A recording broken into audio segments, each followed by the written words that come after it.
Hello, everybody. A few months ago, we did a show with my old friend Julia Hobsbawm, who's an expert on work. And we entitled the interview, The Death of the American Way of Work. We were borrowing, of course, in terms of the title for Julia's interview from the great book by Jessica Mitford called The American Way of Death. And as it happened in our conversation with Julia, she noted that she'd met the great woman, Jessica Mitford. In fact, they'd spent an afternoon together, and their families were in some ways connected, I think, because her father, of course, was the great Marxist historian Eric Hobsbawm. Anyway, to cut a long story short, we're talking not about Julia or Eric Hobsbawm today, but about Jessica Mitford. There's a major new biography out. It's been embraced by the press. It's called Troublemaker, The Fierce Unruly Life of Jessica Mitford, and it's by our guest, Carla Kaplan, who's joining us from Cape Cod. Carla, congratulations on the new book. Thank you, and thank you so much for having me tonight. I was like subtitles. I was going to call you Jessica Carla. I'm sure I'm not the first or the last person to confuse the two of you. The subtitle of the book is The Fierce Unruly Life of Jessica Mitford. What, Carla, is an unruly life? What does that mean?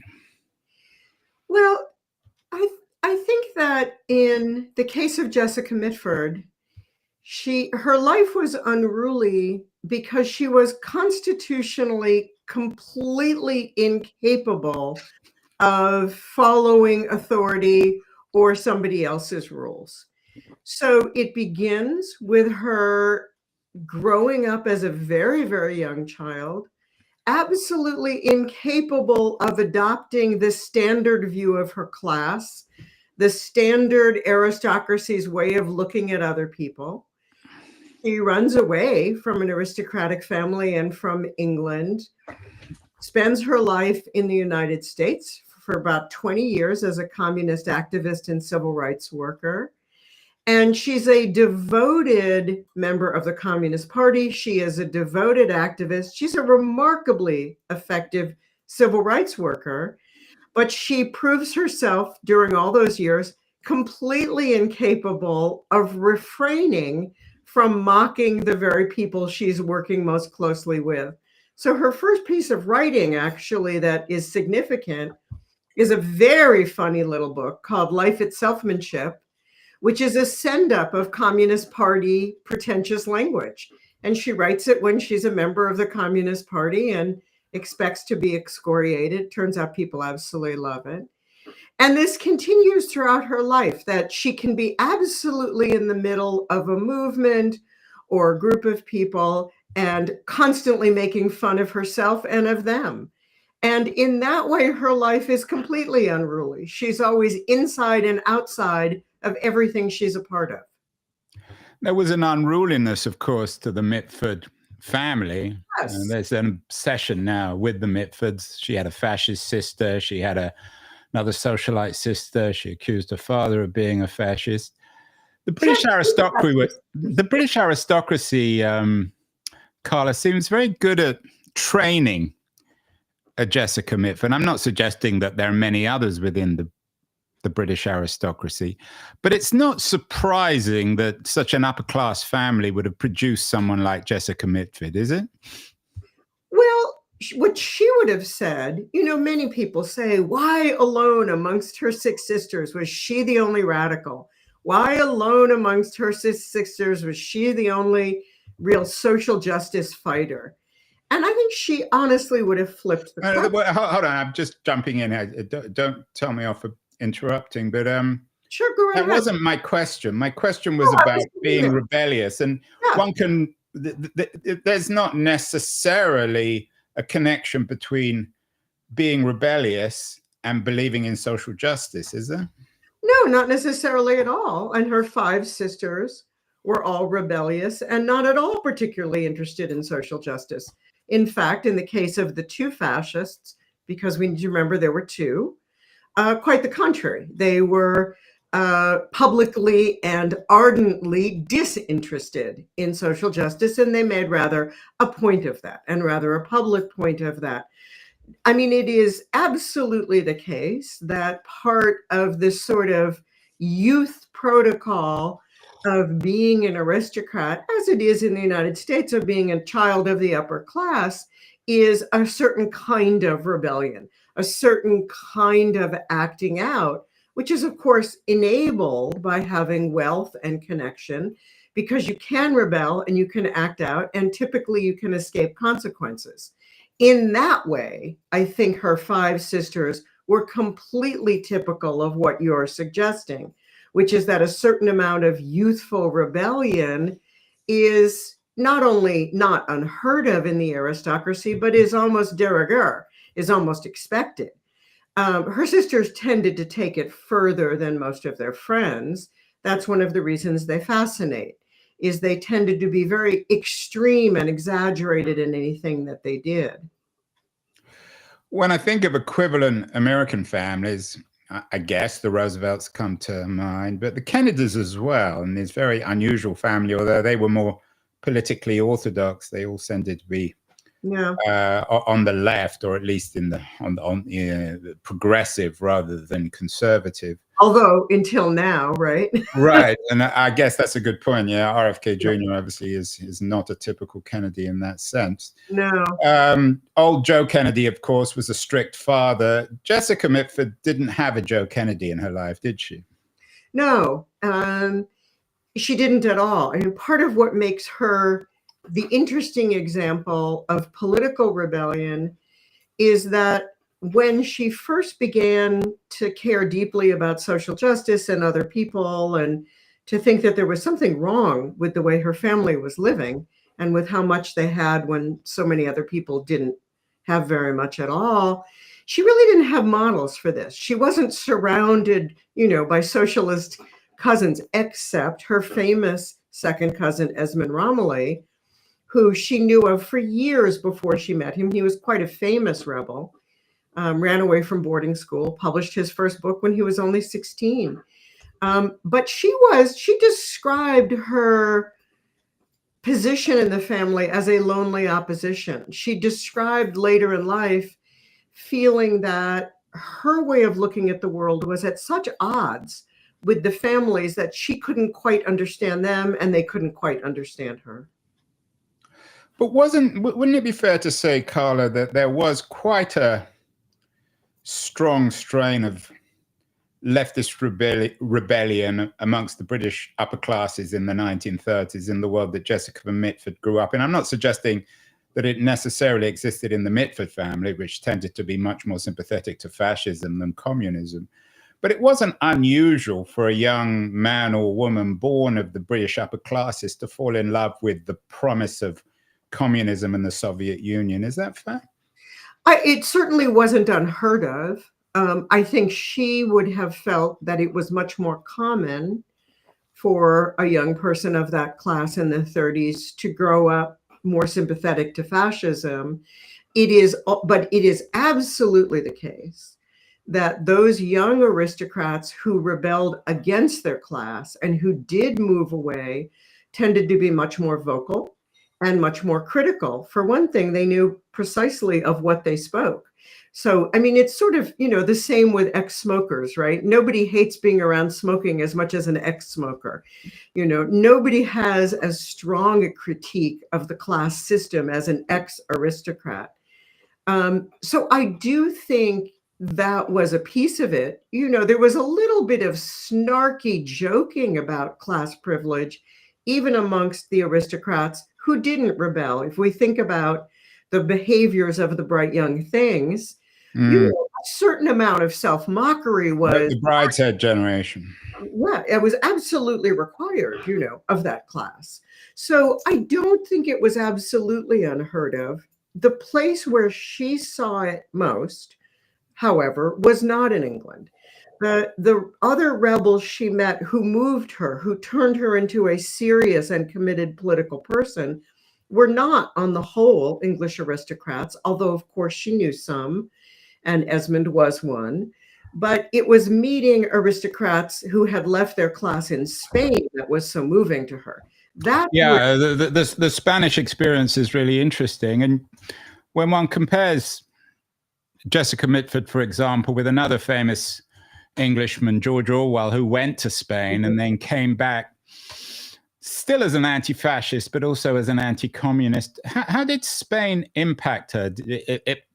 I assume it didn't convince her that like Orwell, that the Soviet Union was as bad in some ways as Nazi Germany. No, it didn't convince her of that at all. But I do think Spain had a profound effect on her, as it had on so many young people who were radicalized by the Spanish Civil War. And particularly, and I think this was true for Jessica Mitford very much, and not least because of her connection to Esmond Romilly, she was deeply, deeply moved by what she saw in the international brigades. By something, this was a phenomenon that for people who witnessed it or were part of it, typically changed their whole lives, which was to say that they witnessed people with no particular connection to Spain.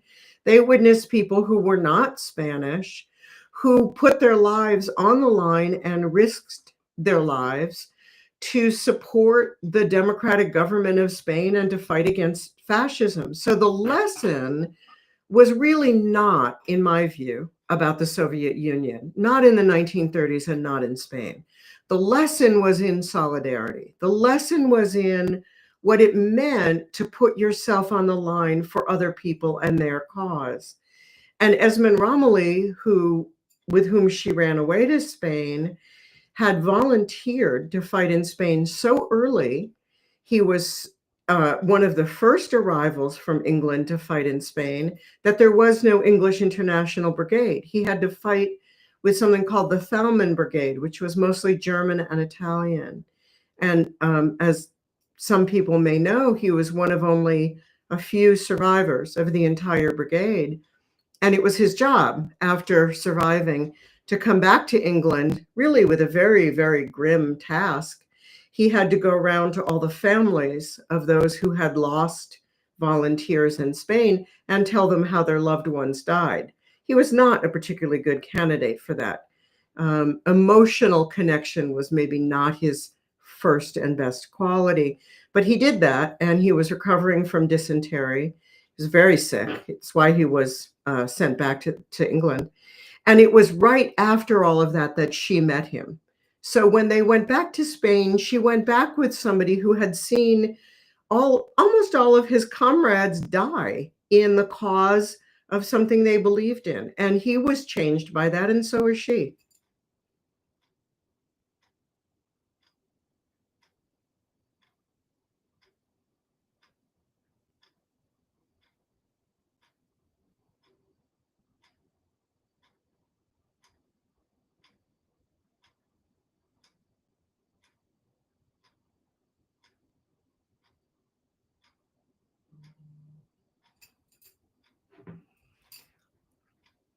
I may have lost you. I'm not hearing anything.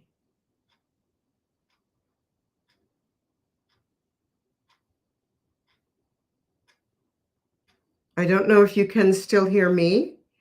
I see that my mic and my camera are on, but I am not hearing you at all.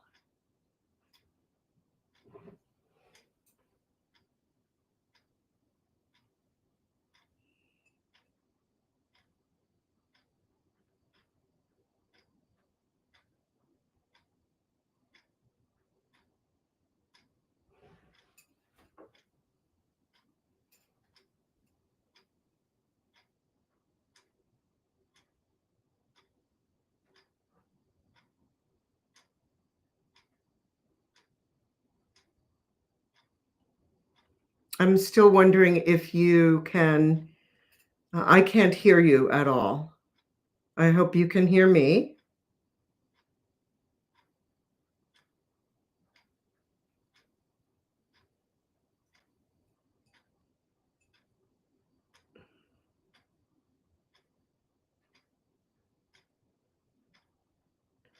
I wonder if you would like me to log off and log back on. I'm happy to try that.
Can you see me, Carla? Can you hear me?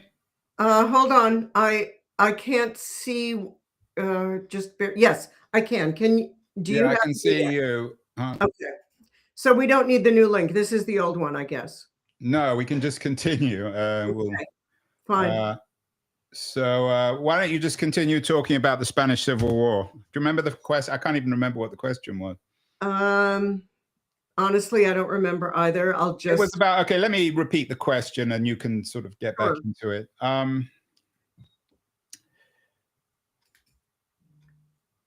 Carla, Jessica Mitford wasn't the first or the last young English idealist to go to Spain and fight in the Civil War.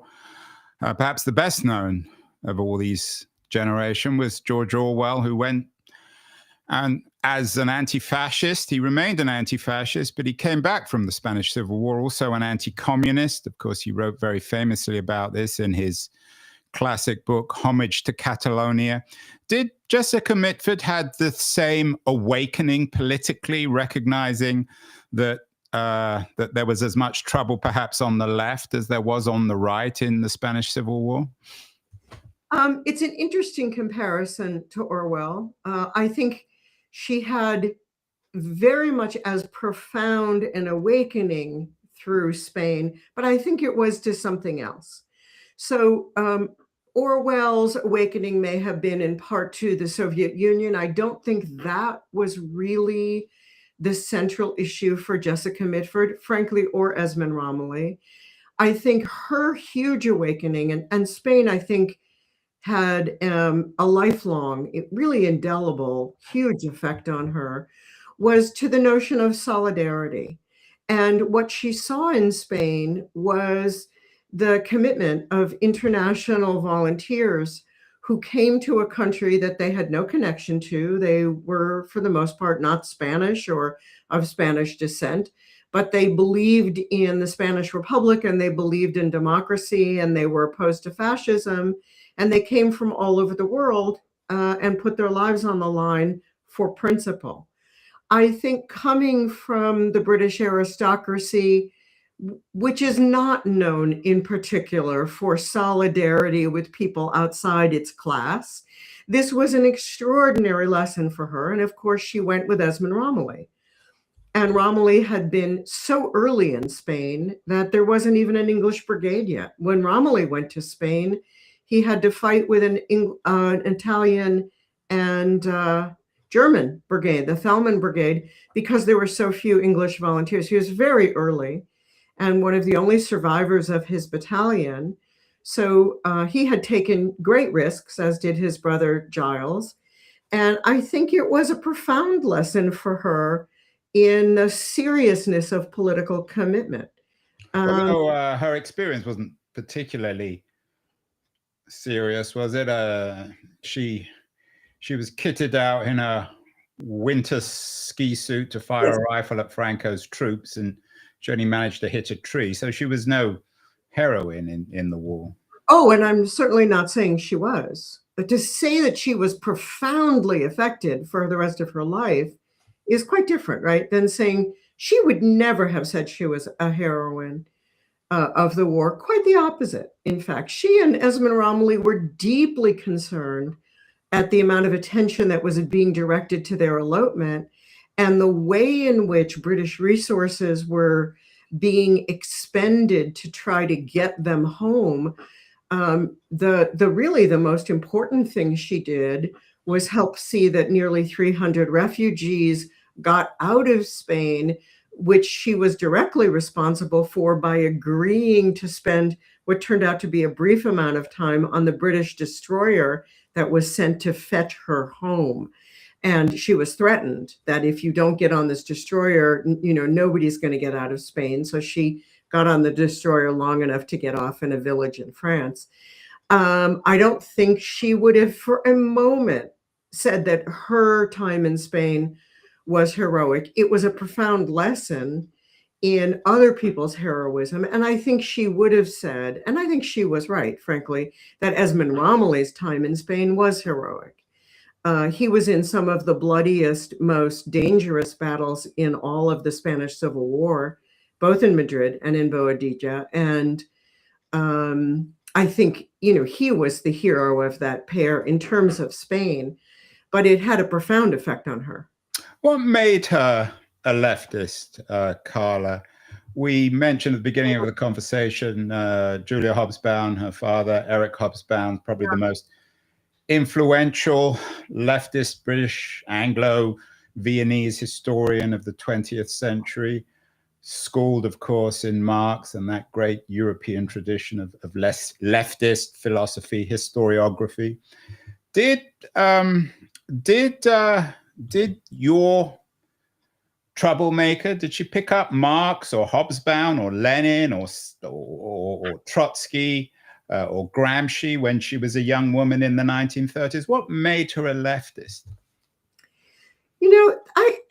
That question, what made her a leftist when the rest of the family was not, is always a difficult one, because she wasn't exposed to role models. She was never a theoretician. Not only do I not think she particularly became a leftist out of deep reading, certainly not the kind of reading Hobsbawm did or the kind of work he produced.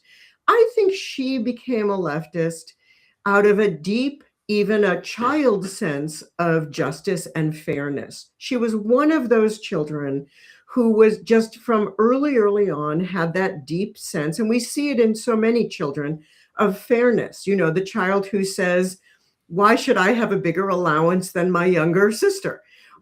Instead of why don't I get more? And most people outgrow that sense of fairness. Lots and lots of young children have it. Many people outgrow it. Jessica Mitford not only never did outgrow that sense of fairness, but it became a serious sort of political guidepost for her. I think she would have flipped the question. So whereas we ask, why did she alone among this family develop this sense of social justice and Marxism and socialism? I think she always wondered why her sisters didn't. I think she always wondered why none of her sisters could see what was wrong with the British aristocracy, and why none of her sisters could see that it was rather ludicrous for so few people to have so very much when so many people had so very little. I think to her, their inability to see that was really a lifelong puzzle, and her politics just made common sense to her. Are you suggesting then, Carla, that anyone who spends their life struggling against what at least they perceive to be injustice is by definition on the left? Because I think a lot of conservatives and indeed liberals would strongly disagree with that. No, I wouldn't say that at all. I think she came to Marxism and socialism out of a profound sense of social justice and social injustice.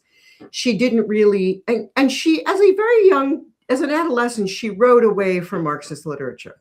So, there are famous stories of she and Unity occupying different sides of the nursery, and Unity carving swastika into the nursery window and Jessica carving a hammer and sickle into the window. And where did she get the hammer and sickle from? She wrote away. She heard about Marxism, she heard about socialism, she read about it in the newspapers, and she wrote away to get as much literature as she could. What I was saying was that she was never, even later in life, when she was a committed communist and working with the Civil Rights Congress of the East-based Communist Party, she was never so much a political theorist, certainly not in the sense of Hobsbawm or some of her own mentors, as she was a pragmatist. I am not saying everybody on the left became a communist, but it is also the case that becoming a communist in the United States in the 1930s and 40s was infinitely more common than people understand it to be, and certainly than it is today. Many leftists were drawn to the Communist Party because of its anti-fascist work and because of its anti-racist work. I mean, there was not a lot of highly developed anti-racist work going on outside of the Communist Party. Jessica Mitford and Bob Truhaft always said that's what drew them to the Communist Party. So I think it was once she got to California, in particular, that she really did serious study of Marxism and socialism. I think she was drawn by anti-fascism. So when you say she did serious study, what tradition did she exist in? I mean, again, coming back to your point about injustice, I mean, Orwell dedicated his life as well to injustice, and he Yes. ended as much as an anti-communist as an anti-fascist. Who was she most influenced when she came to California? What did she read? So what I think most influenced her, I mean, she read everything. So she read Marx and she read Lenin and she read everything. But it is my sense that what most influenced her was her time at the California Labor School. So when she was in California, she was able to first be a student, and then she later worked with and worked for the California Labor School, which was a model of adult education that was very specific to Northern California. And really couldn't have existed in the same way anywhere else. But here was somebody who had never had a formal education of any kind and who deeply resented it, who had always wanted to go to school. And, they had, yes, did the family have governesses? Yes, they taught them almost nothing. Did her mother use the PNEU system? Yes, but never paid much attention to it. So she had very little education.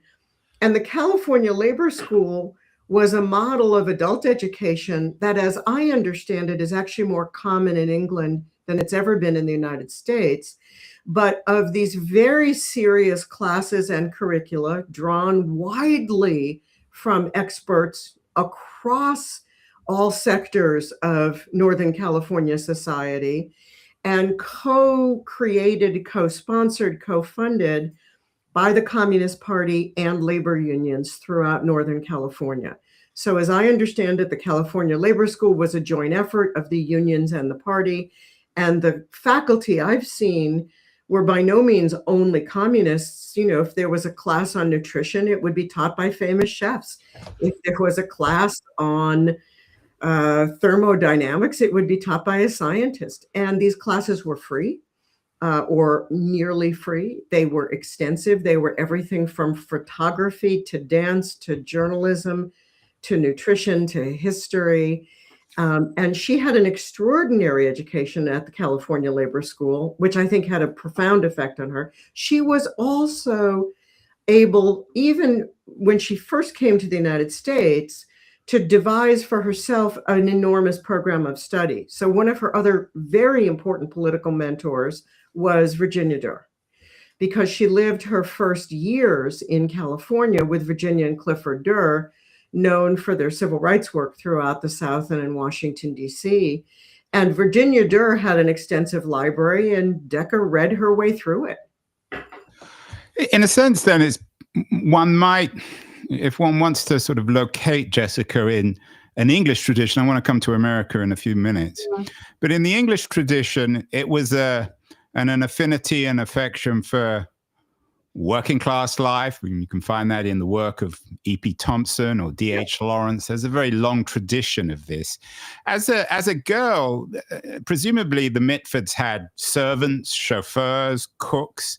Did she sympathize with them? Did she understand that, and I assume that this must have been a kind of awakening for her, that her life was profoundly privileged and it required cooks and chauffeurs and nannies and other members of the quote unquote working class to enable this kind of privilege? She did understand that, and she understood it as fundamentally a wrong of some sort. It seemed to her, as you know, I'm sure you know, the entire village in essence worked for the family, whether they were, running the self-engineered water electric plant, or they were cleaning up the fireplace, or they were cooking for the family. They didn't have a lot of people in the village who didn't work for the family. Everybody was connected to the family in some way. And it did strike her, even when she was very young, as profoundly wrong. She was part of an early organization that, to me, it's hard to find an American parallel to the Sunbeams. I don't know if you're familiar with the Sunbeams. No, I'm not. I mean, I know the name, but I'm not that familiar. I guess the closest that I can find in the United States context would be Big Brother and Big Sister. and the idea that somebody who has a certain amount of wealth and privilege sort of semi-adopts somebody who is poorer and has fewer resources. And the idea of the sunbeams was that a well-established young girl like Jessica Mitford was at the time would adopt a working class girl and send her used things. So Jessica Mitford had been sending her sunbeam her leftover clothing, her leftover books, her leftover toys, and she was very entranced with the idea of her sunbeam, and she wanted her sunbeam to come to the Cotswolds, to come to the house and be part of her life. And she wanted to exchange places with her and see how her sunbeam lived. And she begged and begged and begged her mother to bring her sunbeam to, this was not Estill anymore, this was Swinbrook, this was the second house. And unfortunately, what her mother did was hire her sunbeam at 14 years old as a tweenie, or a between maid in the house, so that she was bringing Decca's sunbeam to serve Decca as a lower servant in the house. And the sunbeam came for 3 days, cried nonstop, and was sent home. And Decca was horrified. I mean, she was so embarrassed. She was supposed to be befriending this girl, and instead this girl ended up working for her. And, that was one of many experiences that taught her that there was something very insulating about her privilege, that her privilege was not getting her close to the people she was interested in. She was deeply curious about all the people who worked in the house, about the kinds of lives they left, about the kinds of money they made and what they did with it. She was just interested in everything outside the family. And so that experience was just a typical sort of, failure of her trying to get outside the class bounds. Yeah, and maybe I'm asking the wrong question or thinking of it in the wrong way. I guess the more you speak, the more it seems to me that one of the reasons why Jessica Mitford's life was so remarkable was because she didn't have some classical education. She didn't go to Oxford or Cambridge. She wasn't schooled in Marx or Trotsky or anyone else. Thinking about her aloud, one thinks of somebody like Hannah Arendt, similar age, who also had a fierce, unruly life, but in a very different sense. The thing about Mitford, Jessica Mitford's life, is its spirit, isn't it, Carla? I mean, she wasn't Arendt. She's not going to be remembered for her theories, for her books on totalitarianism. It's her life that's the model. Well, and I just would add, I completely agree with you, and I would add her writing to that. So let me just say, first of all, she would have been the first person to say she was no theoretician, and she wasn't. She was not theoretically minded. She was not theoretically inclined. She was not particularly theoretically tolerant. This is not somebody who spent a lot of time reading theory or engaging in the kind of really internecine theoretical debates that ended up characterizing and then splitting the American Communist Party. She wasn't interested in factionalism. She was a very practical person. I think it was the life, but I also think it was the writing. And this goes back to something you just said about her growing up without a formal education and without a formal mentor. One of the things that is so striking about her writing is the distinctiveness of that voice. And I compare it in its distinctiveness to both Jane Austen and Virginia Woolf, which is to say, if you have an anonymous sentence on the page, not identified, but it's Jane Austen or it's Virginia Woolf, you recognize it instantly. You know precisely who is speaking because the voice is so distinctive. That is also true of Jessica Mitford's voice. Her written voice, it leaps off the page as distinctive as her own.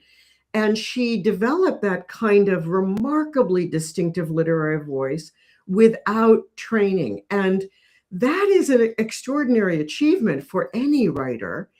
And it may be in part because she didn't have training, that she could just listen to her own voice because there wasn't a lot of sort of formal training getting in the way of that, if you know what I mean. But I wonder, coming back to this, the books, and I mean, of course, the two that are best known, The American Way of Death, and another wonderful book that's very popular, Ons and Rebels, about her childhood. One of the reasons why she's such a distinguished and popular writer, at least in that context, is that she doesn't really bring her politics to this writing. Is that fair?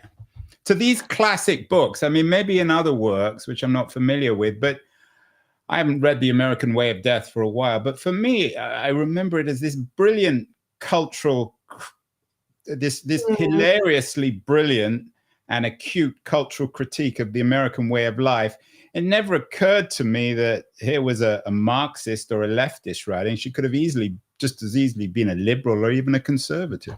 Well, although, the overall representation of capitalism might, as rapacious, of capitalism as a system that is too vulnerable to the kind of exploitation which she then details, that does animate the book. And I'm not sure we'd see that quite from everybody. I mean, I guess I would say one of the things that distinguishes her muckraking in American Way of Death, first of all, it's the humor. It's just that she's simply hilarious. That she could be so funny about death. Of course, she was so funny about her family, but then she's just unbelievably funny about death in the funeral industry. But, she really does revive that genre of muckraking in the 1960s. But it's funny muckraking. Yes. I mean, it could have been Auburn War writing, of course, who was anything but a leftist, was a fascist. And I don't quite know how she managed to do that. Maybe it's because she didn't have this very formal leftist education. It also could have been the kind of muckraking that was done by Rachel Carson in 19. Yeah, but Rachel Carson wasn't very funny. Well, that's what I'm saying. She, I mean, it could have been, because they're both publishing in the same year. People forget it's 1963 for them both. It's Jessica Mitford who's hysterically funny. But I do think that one of the things that distinguishes her from somebody who I believe follows in her footsteps, although he never really credits her, like Ralph Nader, is the extent of her distrust of capitalism. Although Nader isn't very funny either. I know the guy. I've been on the show. I mean, he's not exactly a bundle of laughs. Do we have any other muckraker who is as funny as she is ever? I mean, I can't think of anybody. Yeah, Steinbeck comes to mind as well. He wasn't very funny either. No. And we think about either the original muckrakers in a turn of the last century. God knows there's almost nothing funny in The Jungle. I warn my students, if they're going to read The Jungle, they have to not eat, for a few hours beforehand. It's such a not funny book. To somebody like Ehrenreich, who's witty. Ehrenreich is incredible, I think, clever. Yeah, or was anyway. Right. But I mean, as a writer, I would say is, right? Yeah. But isn't. And her daughter's inherited that. She was on my show. She's very good, actually. Although I'm not sure she's a leftist. But Mitford's ability to combine the humor with the attack is what makes her so incredibly distinctive. And I would agree that she does not come across. I mean, I think she comes across, as an anti-capitalist and a progressive in those books. But, she never identifies with a particular left faction. That's actually true at the entire time she's in the Communist Party. The Communist Party in the East Bay is much less split. But did this, Jessica, again, apologies, Carla, not Jessica. Did this reflect very good judgment that she joined the Communist Party? I mean, it's slightly absurd, isn't it? How long was she in the party for? Wait, in the 1930s and 40s, slightly absurd? I don't think so at all. You don't? No, I mean, the Communist Party that was sympathetic to Stalin? Wait, but in the 1930s and 40s, before any of the Khrushchev revelations come out, in the East Bay of California, which we have to remember is a version of the Communist Party very, very different from New York. So far less theoretical, but also much less connected to Soviet doctrine, Soviet leadership. The Communist Party in the East Bay of California, it's very much its own thing. And it is doing extraordinary civil rights work that basically nobody else is touching. So the kind of work that she starts doing through the Civil Rights Congress of the East Bay Communist Party, where she is working on labor issues, housing discrimination issues, and specifically on police brutality issues. Nobody else is doing that work. So for her, I think it's a completely logical and formative trajectory to have taken, because the other thing about the Communist Party during this period is it is providing opportunities for leadership and growth and development of skills, particularly for women, because so much of the East Bay leadership, we have to remember, is female, that basically nobody else is providing. I don't think she could have become the writer she became if she hadn't had the sort of training as a journalist that she had in the East Bay Communist Party. No, I think it made perfect sense for her. So And let's talk, Carla, let's talk about this transatlantic narrative in her life. She went from being the daughter of this bizarre Mitford family, now who's so much in the news, to the East Bay, to the Communist Party, to Oakland, to Southern California.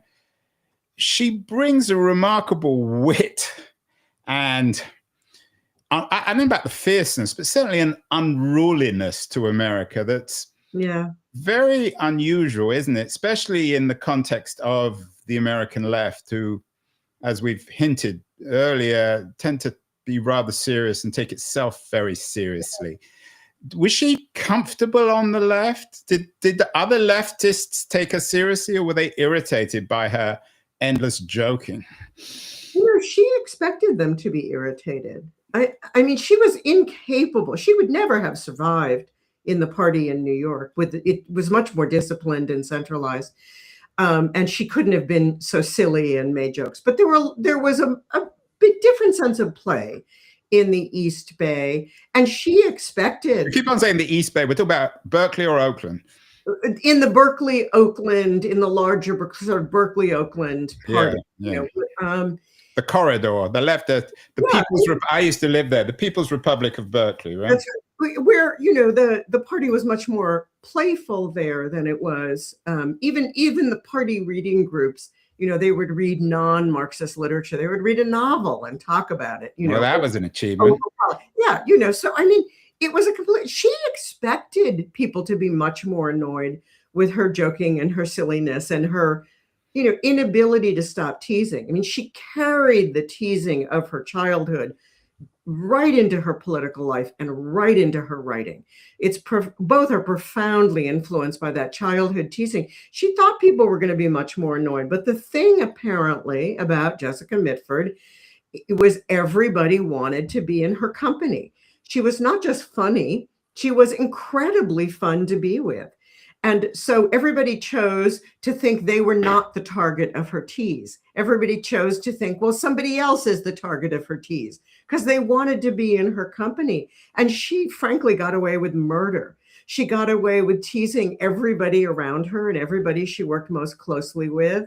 And she just made it work for her. And I don't know if she could have done that too many other places in the country, frankly, but it absolutely worked for her. And I have wonderful stories. I had interviews with many people who knew her, who talked about her absolutely relentless teasing and how everybody tried to line up with it, right? So that they could join in with the fun. Did you ever have any interactions with Chomsky? Not that I was able to determine. Because I don't think he would have put up with her joking, would he? Yeah, I don't know. I mean, he seems to me probably the most prominent American leftist of the post-war age. Yeah. I would have loved to see her with Bernie. Maybe they're one day they'll have an argument. Yeah, I'd love to see her with, somebody like Bernie Sanders. That would be interesting. Yeah. I think they would have gotten along famously with Mamdani. I think they would have been hysterical to have at the same dinner party. I'd love to have a dinner party of Jessica Mitford and Mamdani. That would be fun. Yeah. Well, maybe you will one day. Carla, you've mentioned race a few times. I mean, she grew up in a profoundly unjust world of the England of the 30s as an aristocrat, all sorts of injustices, but she didn't grow up in Jim Crow 1930s England. It was a different kind of injustice. How did the impact of race and of the legacy of slavery and the reality of Jim Crow, How did that change her mind when she came to America, change her mind about injustice and define her unique kind of leftism, this Anglo-American humorous leftism of the post-war age? Was it the thing that drove it, the racial injustice of America in the post-war age? I think what first drove her was anti-fascism. Again, coming out of Spain and trying in some way to contend with having two sisters who were fascists, trying to wrap her mind around that. I don't think it's right to say her politics grew out of some sisterly rebellion against Diana and Unity. It's way too simple.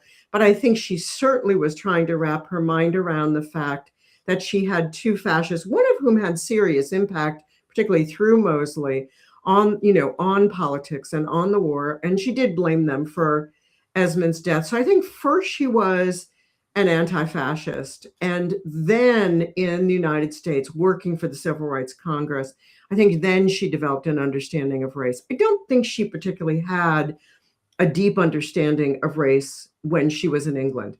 And her family was not particularly connected, as you say, with racial struggle. They were famous as anti-Semites. Both of her grandfathers were famous anti-Semites. They were enormously proud of their anti-Semitism.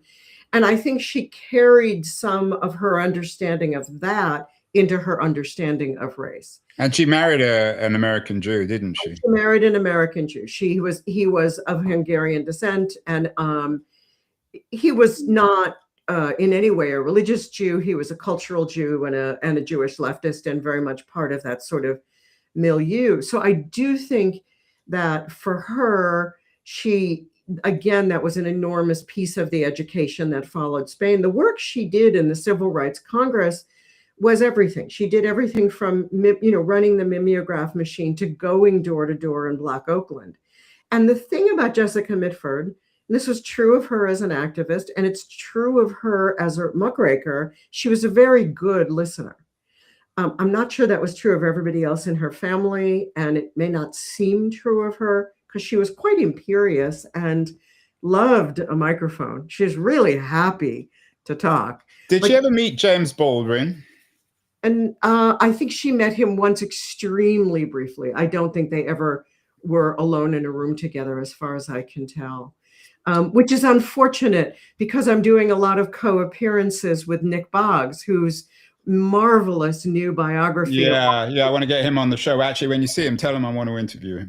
I will tell him he's my ex-undergraduate student from Yale University. Oh, well, you can help me get him. I've seen the book and it looks interesting. Finally, you've been very generous with your time, Carla. I have to ask, I know it's a bit of a dumb question, but I'm sure everyone's asking you the same thing. You mentioned you'd love to have a dinner party with Jessica Mitford and Mandami.